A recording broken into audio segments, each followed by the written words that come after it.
దాశరథి కృష్ణమాచార్య గారు రచించిన రుద్రవీణలోనే నుండి తీసుకోబడిన వీర తెలంగాణ అనే పాఠంలోనే రెండవ పద్యము ఇప్పుడు మనం నేర్చుకుందాం.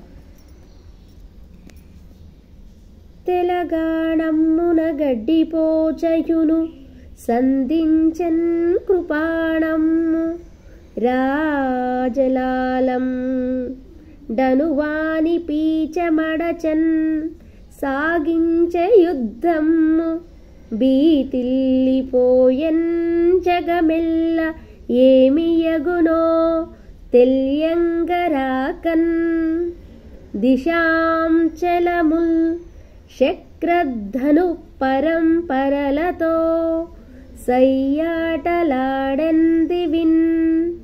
మళ్ళొకసారి చదవండి.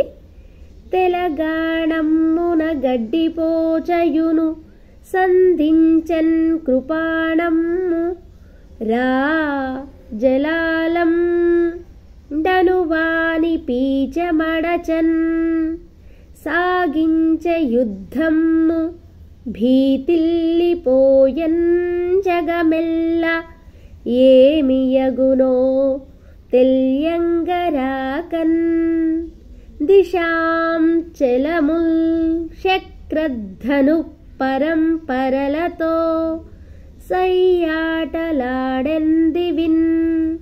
ఈ పద్యానికి భావము తెలంగాణమ్మున గడ్డిపోచయును. తెలంగాణలో ఈ తెలంగాణ నేలలో గడ్డిపూచ కూడా సంధించన్ కృపాణంబు సంధించబడిన వదలబడినటువంటి బాణంలాగా ఏంటి ఎత్తినటువంటి ఖడ్గంలాగా రాజలాలండనువాని పీచమడచన్ ఈ యొక్క నిజాం నవాబు ఎవరైతే ఉన్నారో అతని యొక్క గర్వాన్ని మొత్తం కూడా అణిచే విధంగా సాగించే యుద్ధం చేశారు. బీతిల్లిపోయన్ జగమెల్లా ఈ యొక్క లోకం మొత్తం కూడా ఏమైతుందో అనేటటువంటి భయాందోళనకి గురి అయ్యారు.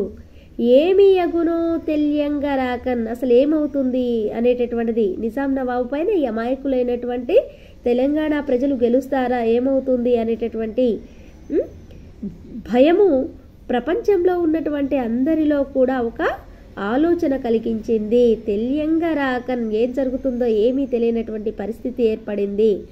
దిశాంచలముల్ నలుదిక్కులా ఉన్నటువంటి ఆ యొక్క నలుదిక్కులా ఉన్నటువంటి అచలములు పర్వతాలు శక్రధను పరంపరలతో అవి బ్రద్దలయ్యే విధంగా అంతేకాకుండా ఏంటి సయ్యాటలాడంతివెన్ ఒక్కసారిగా ఆ యొక్క విష్ణు చక్రం సంధిస్తే ఎలాగైతే చుట్టుముట్టు ఆ కిరణాలు ప్రసరిస్తాయో అలాగే ఈ యొక్క కోటి సూర్య ప్రభలతో ఈ యొక్క ఇక్కడ ఉన్నటువంటి తెలంగాణ ప్రజల యొక్క ఉద్యమం ప్రపంచ నలుమూలలా కూడా వ్యాపించింది అని ఇందులోనే భావము. ఒకసారి మనకి ఇక్కడ ఇచ్చినటువంటి భావాన్ని కూడా మనం చదువుతూ నేర్చుకుందాం. ఇక్కడ చూడండి, ఈ తెలంగాణలో గడ్డిపూచ కూడా కత్తిని బట్టి ఎదిరించగలదు. తాను గొప్ప రాజునని అనుకొని గర్వాన్ని పొందినటువంటి అతని యొక్క గర్వాన్ని అణిచే విధంగా యుద్ధాన్ని సాగించారు. ఏమి జరుగుతుందో తెలియక జగమంతా కూడా భయపడిపోయింది. ఇక దిగాంతాలన్నీ కూడా ఆకాశంలో ఇంద్రధనస్సులాగా వరుసలుగా సయ్యాటలాడాయి. ఇక్కడ ప్రజలు చేసేటటువంటి ఉద్యమాన్ని ఇంద్రధనస్సు లోకమానికి అంతటికీ కనిపిస్తుంది, అవునా? అలాగే ఇక్కడ ఉన్నటువంటి ప్రజల యొక్క ఉద్యమం కూడా ప్రపంచవ్యాప్తమైనది.